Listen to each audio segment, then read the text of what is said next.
Where does hope come from? For me, it comes from innovative leadership. When I came here today, I had a speech in mind, but really taking in the spirit of the event today, listening to the speeches that have been given and also speaking to the students, I've had a bit of a re-evaluation and had to think really about what hope means to me and hopefully what hope means to all of us. It's very fragile to live this world. You have what I call seasons. A season you are very inspired, a season you are, something really out of control. So I think we have to trust the inner voice. Find what really makes you feel you can provide or contribute best. Hopes start with small actions.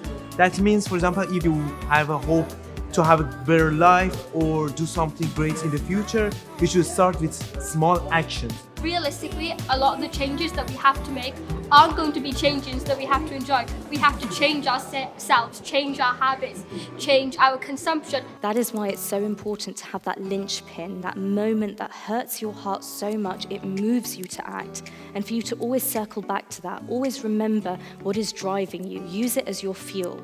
Because I'm going to end with a Tony Benn quote, which is, "You must always have two flames burning in the human heart.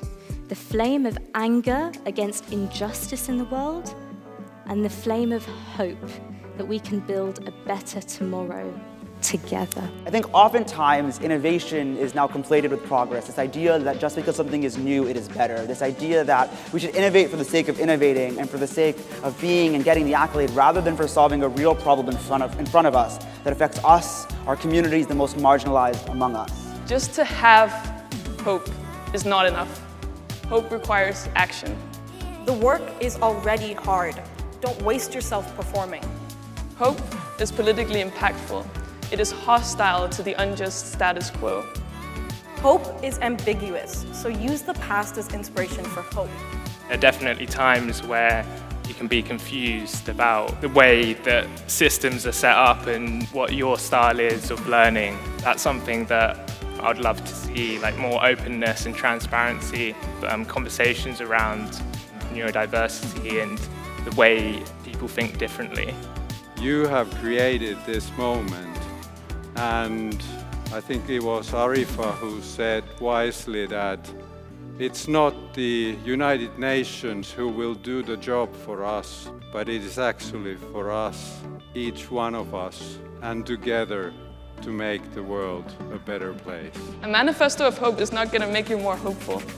There are too many demands of growing up in this generation, so learn how to say no. We are fighting for the future as well, for the generation that will be born in 1,000 years. At the very least, we can leave a better planet than the one we inherited. That is worth fighting for.